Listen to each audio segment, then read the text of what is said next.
Hi guys, welcome to Music Monday. Today's theme is relaxing music to listen to, and it is actually snowing today here in England, so what better day to run a nice hot bath and listen to some nice relaxing music. We are still in lockdown here in England, not sure about you guys, but it's nice to have some kind of relaxing music just to take your mind off things a little bit as well. Personally, I love a hot bath. I love the candles. I love getting a book ready, having everything all nice and lovely, loads of bubbles. And everybody that knows me knows I love a bath too. I always get bath bombs as presents. And so I'm very meticulous about my playlist. It needs to be super relaxing, really chilled. So we've got a really, really good playlist for you guys today. And we've had a couple of nice suggestions as well. So we'll get started. First one. This is Only Time, and it is by Enya. So what do you think of this song? It's okay, this one. I'm not Enya's biggest fan. No. Again, but out of her songs, yeah, it's all right. I love Enya. I just don't think you can beat it. Yeah. Especially for a relaxing bath, or if you just want to go for like a nice walk, or even just like relaxing in the living room. I just think it just makes the whole room really atmospheric. I love her voice. I'm surprised you don't like it. Yeah, it's just not for me. I don't know what it is about it. I just every time get you into put it, Enya. every time I put it on, you always say, "Yeah, it's lovely." Sorry. She's got such a beautiful voice. Yeah.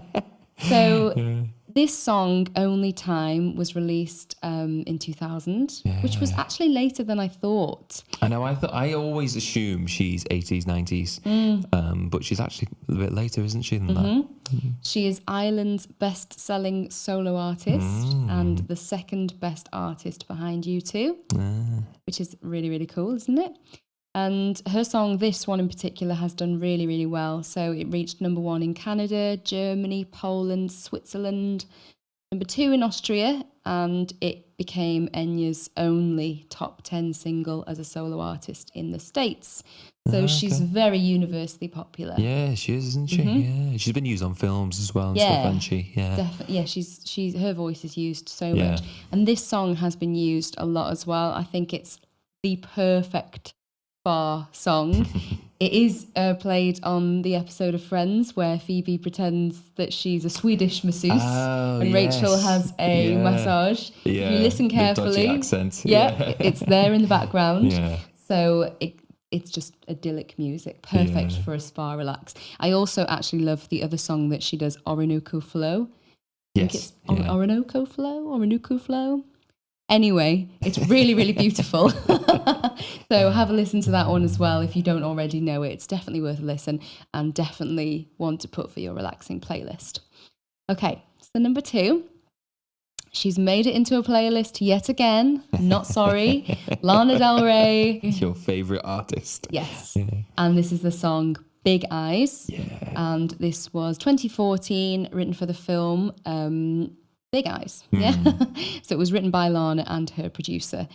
This song is just so beautiful. I just love it. It's so atmospheric again. It's very minor, eerie kind of vibe, and the trumpet melody in it, I think that really makes the chorus for me. It's good. That is very subtle trumpet. I assume produced trumpet rather than a session musician coming in. Like you normally said, her style is very sit down at a computer with a producer, isn't it? Synthy.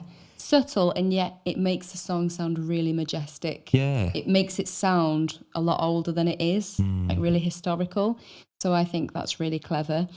This film was directed by Tim Burton, which I think you can tell when you watch it. It's such a good film. I didn't know that. But I can, especially the big eyes parts of the films where she starts to see everyone with big eyes, that you can see Tim Burton's style in that kind of.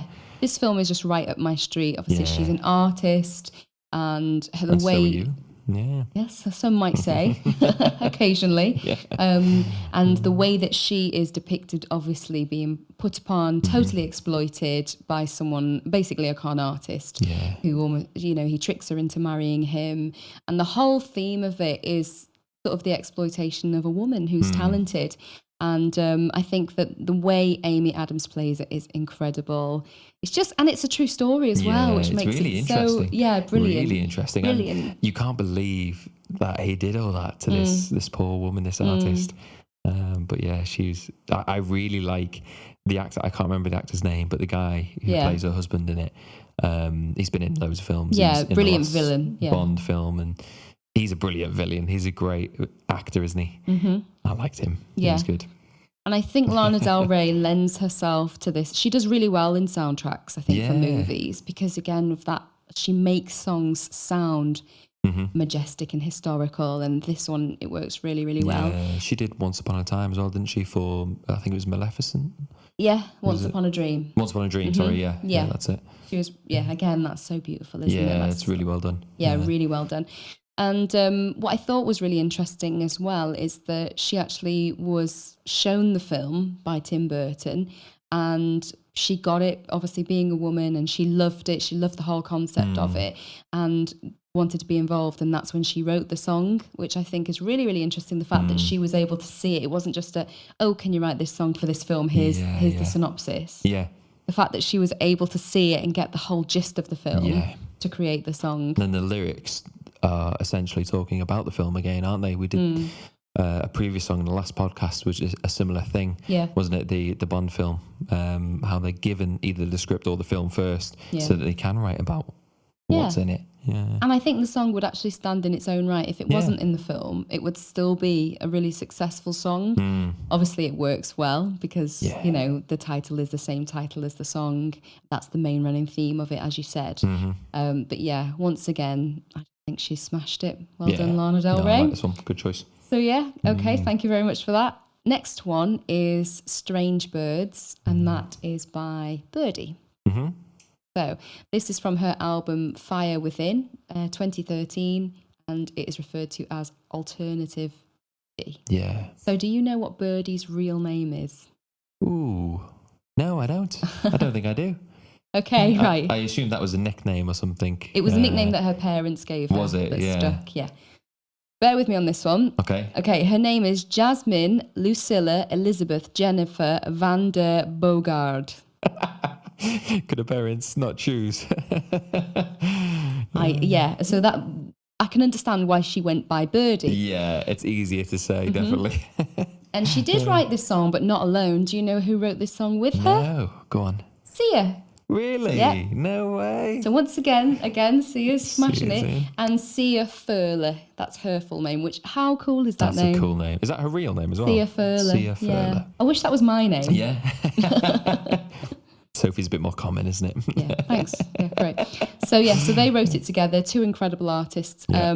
It's so simple and beautiful piano, a little bit of violin added, and then the beat doesn't kick in until the chorus and then onwards. Even the beat is very simple. I think it just starts off with the bass drums, doesn't it? And the hi-hat, and then eventually the snare kicks in. And I think that's what works for artists like this. I think Birdie is really stripped back, you know, vocals and piano. Her tone is incredible. She's unique. When you hear her voice, you can tell it's her. You can, yeah. And it's quite interesting, actually. She's done so well from such a young age. Yeah. She's born in England, and that was in 1996. So, yeah, she was a little bit younger.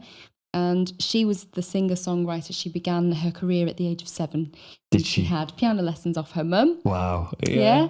And then she started writing songs by the time she was 8. Then took vocal and piano lessons at the age of 12 properly. Right. And then she actually, when she was 14, made her debut with the cover of Bon Iver's Sick Skinny Love. Which is probably her most well-known song, isn't it? 14 though. Yeah, she sounds young in that, doesn't she? She does sound young, but she sounds mature at the same time as well. For a 14-year-old, definitely, yeah. It sounds like, I would say is someone who's older trying to put that innocence into their voice. Yeah, I'd say that.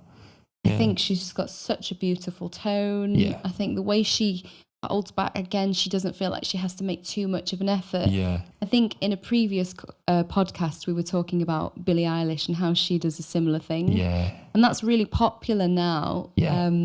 But I think it's hard to get noticed by doing that. Yes, that's true. Yeah, although it's a bit more classy, I suppose, isn't it? It's nice. I like a simplistic arrangement. I just think it works. Yeah. And especially for a chill playlist. I was thinking this before. That's what I want in a chill playlist: piano or electric piano, something really stripped back, kind of thing. A little bit of synth, maybe. Deep bass, a bit of synth. I'll get into that later, but yeah. So I think, like you said, this works for a chilled playlist. And I think that's why it is so popular. Skinny Love was so popular. And obviously, she did cover it. It was by Bon Iver, but I didn't hear it until she did it. Yeah, I think I heard her version first as well. Yeah, she put it on the map for me, for sure. I hadn't heard it. And at very first, I was like, oh, what is this? Because I wasn't really, when I was younger, I wasn't into that stripped back chill music. It wasn't until I got a little bit older. Yeah. And obviously, maybe the stresses of life come in when you're an adult and you need a bit of chill. So then now I'm like absolutely obsessed with, this style, this song in particular, Strange Birds. I don't think it's as well known as some of her other ones, but if you haven't heard it, listen to it. It's so beautiful. I love her voice in it. And she's done so well. At the age of 22, she's released 3 albums and 13 singles. So, God, she's doing well. Yeah, I think she's doing extremely well. So that was number 3. Okay, so next on the list, we've got something a little bit different, actually. And I don't know if this one is as well known as the others so far. This is Need It by Half Moon Run. Okay, so this was released in 2012 on their album Dark Eyes, and they are a Canadian indie rock band. So what do you think of this song? Yeah, I like this one. This is a good choice. It's so atmospheric, this one, isn't it? Yeah. It's like the whole thing was recorded in an echo chamber. Yes. I think that's what I love about it. It gives me feels like when I listen to it, I feel instantly like connected. Yeah, I know what you mean. And like emotional, but like in a good way. Yeah. I think this song is gorgeous. I love it so much. The group is known for their heavy use of layered percussion, group vocal harmonies, and for playing multiple instruments during live performances. So they're obviously really talented as well. Yeah. But that's what I think, the group harmonies and things, creating those layers, I think is what makes that atmosphere, for want of a better word. I know I keep saying atmosphere, but like that's what you look for in a song, in like a relaxing chill playlist. Yeah. So this one, like many of my current favourite relaxing songs, I discovered this one from an Apple Chill playlist, which they change each week. And the week that we brought our son home from hospital, I'd never even listened to an Apple playlist before. But they're really good, aren't they? Brilliant. I really like them, and they do tailor it to what you listen to, which is difficult for us because we teach a lot. We play a lot of different music, so we get a lot of random songs coming up. But every now and then you get a gem, and that month, which I think was February last year, that week even, that list was brilliant. Yeah, well, you put it on, and I was so oblivious because obviously having this newborn to look after and everything. But it just having that music played that whole week, and there were some incredible songs, and it was just really relaxing, just like listening to it while we just sort of cared for him and just watched him sleep and fed him. It was such a magical time. And now the majority of the songs that were on that playlist, they have so much meaning to me. And this one in particular. And I play it to our son, and he definitely recognises it. He always seems really calm and relaxed. He will always smile. He recognises it, which I just think is amazing. But this song, I love his voice. I just, like you said, I just love the tone, the layers that they put in. So definitely worth a listen, and I think you'll probably put it on your playlist as well. I agree. Okay, so moving on. Again, another one. I'm not sure how popular it is, but this is one I think if you listen to it, you will love. And it is Roslyn, and it's by Ben Pello. Okay, so this was released in 2017 from the album Stories. And like, if you've not heard this song, listen to it. I can guarantee you will listen to it again. Like, his voice is gorgeous. Really, really gorgeous. Do you like this one? Yeah, I do. Yeah. This is, like you said before, very much in the bath, very chilled kind of thing. Just candles, having a drink and reading a book or something. Glass of whiskey. Yeah. Very chilled. Yeah. Definitely really, really chill. And the original song is by Bon Iver again and St. Vincent. This was a part of the 2009 Twilight Saga New Moon album, apparently. Okay. And so that was the original song. And then Ben Pello's cover of it is really, really popular. I didn't know this was Bon Iver. I've not heard his version. I know, yeah. I don't think. Incidentally, two on the same playlist have covered Bon Iver. It's just really calm. It's really lovely. Yeah. The piano in it is really, really beautiful as well. It's just like really captivating, I would say. Yeah, so really nice. Okay, so I've got one more suggestion myself. Yeah, I've had a lot, then I had to whittle it down to like a few favourites because I am a relaxing music person, as I said. This is your playlist, isn't it? It's my Pretty forte. much, yeah. Definitely, yeah. Okay, so this one is a little bit different again. I had to put something in that was more spa-like and less sort of mainstream. And this one is Peaceful Noon, and it's by Ubud. Okay, so it's really relaxing spa music at its finest. And if you have ever visited Bali, you will definitely feel reminiscent of your holiday there because it is exactly that, isn't it? Yeah, it's stunning, isn't it? It's just absolutely beautiful, very peaceful, very zen. So that's such a good word, yeah. So we visited Ubud when we went to Bali. We were very lucky to go on our honeymoon, and we had a lovely, beautiful villa when we were there. And every day when we came back from exploring the area, they would always have the music playing in our room. So they'd have like it playing on the TV, and it was the really unique Balinese music, wasn't it?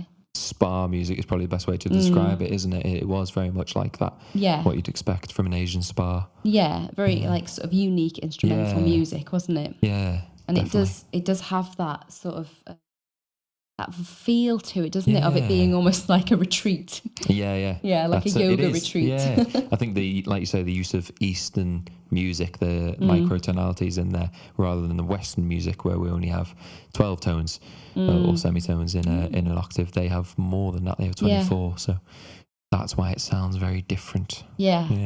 And it's just so lovely. And if you do listen to this one, I think it will be a good one for a relaxing time if you just want to take a little break. I also think if you like went for a walk on your own and you had this music playing, it would just clear your mind. So yeah, it reminds me of Ubud, which is a beautiful place, and like very much like a yoga retreat, very relaxing, very spa. So I hope you enjoy that one as well.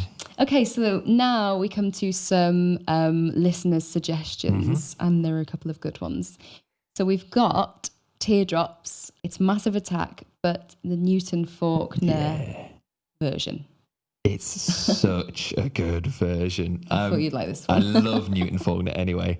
He is the guitarist Ed Sheeran, isn't he? If you're a guitarist, he is. He's ginger. He's a singer-songwriter. You know, plays on his own on stage. Ed Sheeran does obviously a lot of looping, so he's recording a layer, then he loops on top of that, adds layers on top. Yeah. Newton Faulkner does the same thing without looping. In other words, he's doing everything at once. How does he do that? Because he's a genius. He's a fantastic guitarist. So he's doing this percussive style playing where he's tapping different parts of the guitar to make different sounds. He's using a lot of open tunings so he can ring out notes, but then playing up the neck and tapping notes. And he's just a genius. And he's singing on top of that. Yeah. You know, he's got an amazing voice. The notes he can reach, I am just in awe of. Yeah. If you listen to I think it's the Live in London album, which I've listened to loads.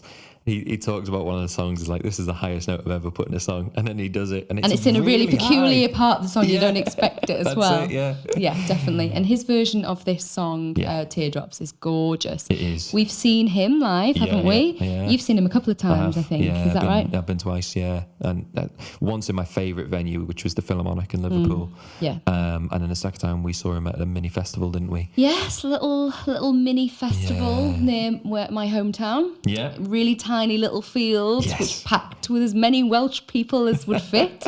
It was, and he was brilliant. He's fantastic. If you listen to his albums, there's obviously lots of different instruments on his albums. Yeah. But when he does those songs live, it's just him and his guitar, and he's still playing all those layers, and he's just brilliant. And that was a really gorgeous gig as well. It was a really lovely summer's day. It was, yeah. Everyone was in a great mood. Yeah. He got up and he sounded amazing. Yeah. And I can remember you shouting. He was talking to the crowd, and he was talking about songs that he'd done and things that he was thinking of doing. And you shouted Superstition, which you must have... Because he's done a cover of that on some TV show. He did a cover of it and it was brilliant. Again, same thing, tapping and all this crazy stuff. And he spoke back to you, didn't he? Yeah. Yay. My moments of fame. Exactly, yeah. But I just think he's, incredible. He is, absolutely gorgeous voice. And like you said, super talented. So that was a really good suggestion. So thanks for that one. The next one, this one is The Sound of Silence by Simon and Garfunkel. Yeah. Okay, so who hasn't heard of them? Everybody has, haven't they? And if you haven't, where have you been? Yeah. Put them on right now. This is 1964, so we've got an older one in this playlist as well. And this is from their album Wednesday Morning, 3 a.m. And so this has been covered many, many, many times. More recently, it's been made popular by the cover version, The Disturbed. Yeah, Disturbed is a fantastic version of this. Gorgeous, they're normally quite heavy as well, Disturbed, but this obviously this isn't this version.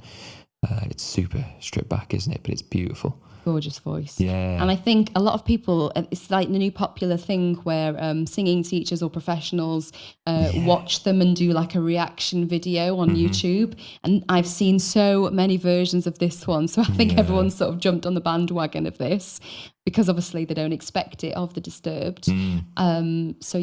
And then they've been like, wow, it's amazing.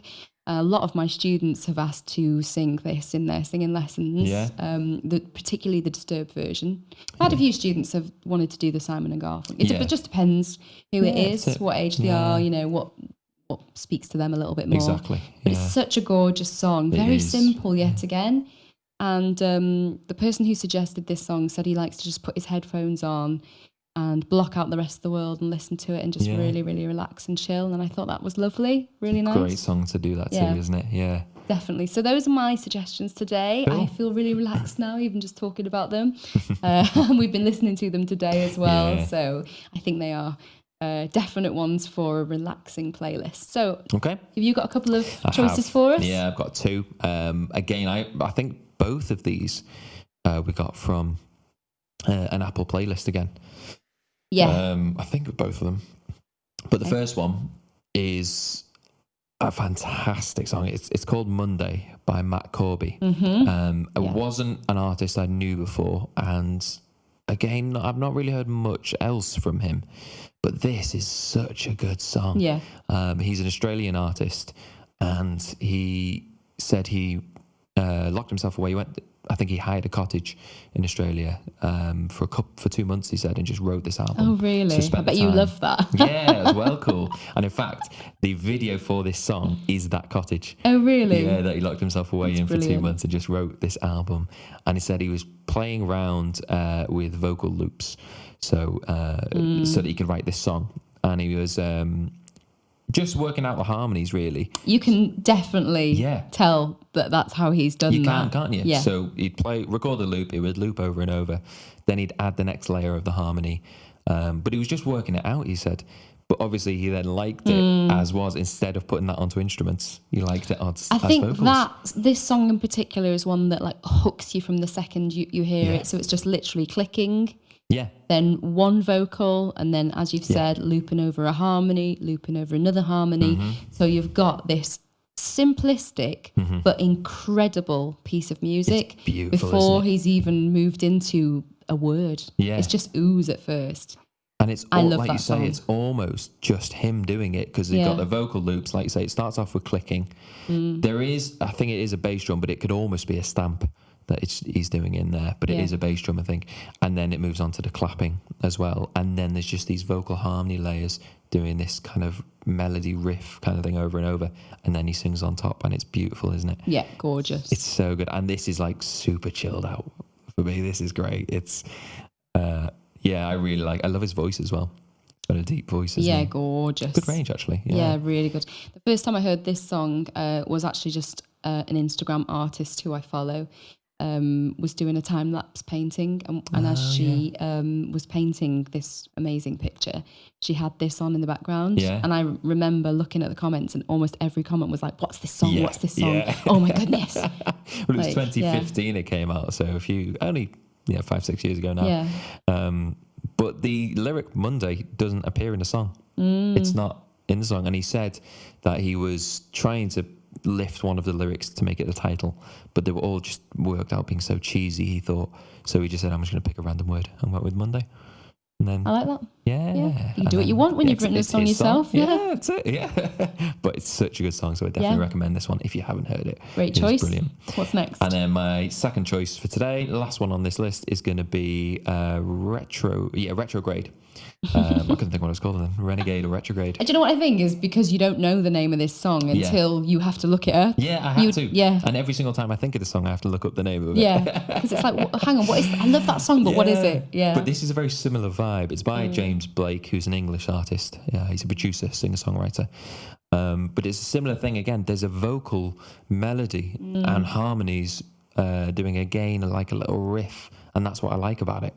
It's very similar to the other song that I've just picked, and it's brilliant. Again, it's so beautiful, super chilled. Yeah. Both these songs actually, unusually for me, aren't guitar songs. Are they? No. There's not really any guitar in them, and that is obviously normally something I always go for. Yeah. But I just really like how chilled they are. I think, again, for me, like I said before, electric piano kind of really chilled out vibe. Yeah, works definitely. For me. I think it's Simple like the chording. vocals are strong. It doesn't matter how they create the sound. Yeah, that's it.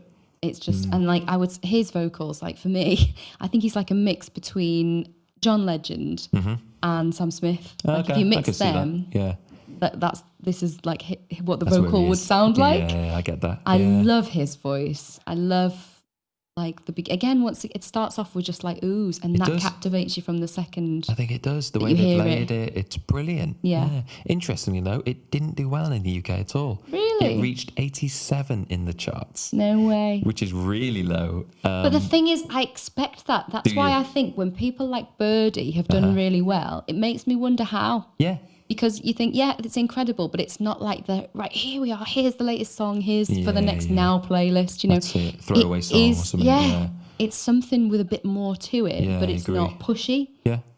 So it makes me wonder how some of these like more chilled artists ever get successful. But it's a shame because he's amazing. It's brilliant, and so, but in Australia, he went to number 1 in Australia, so they liked him obviously. But then I was surprised it didn't do that well here. But I get what you mean. It is like that, isn't it? But it was used in a lot of film and TV as well. Yeah. So, example, Suits used it. Oh, did they? They always had a cool song. Do you remember hearing that when you watched it? I can't remember it. I just, when I was researching a song, it came up. Oh, really? But I can't, what I liked about Suits was at the end of each episode, there was always a cool song. Really cool song. Maybe you should do a Suits playlist. Yeah, I might do actually. Yeah, I'll do that. Give me a week off. I've got a few songs I could pick for that. Yeah. Sounds good. And then in the UK, we have a series called Silent Witness, and it was on that as well. And it was on amongst other things as well. Again, you think that would be like the stepping stone up to make it popular. If it's on something mainstream, that's when people will like discover it. Yeah. But maybe it'll still get used at some point. You know, it's not that old, and it might bring it up. Who knows? Yeah, it is still a brilliant song. But really good choices. Those are excellent choices. So that's our relaxing music playlist for you guys. I think there is some really varied songs, all of them well within their rights for our playlist. And I'm really proud of this playlist. So I hope you guys like it. Let us know if you've got any that you would add, what would definitely be on your bath time or chill time relaxing playlist. And we look forward to hearing from you. So look after yourselves, guys, and we'll see you next week. See you soon.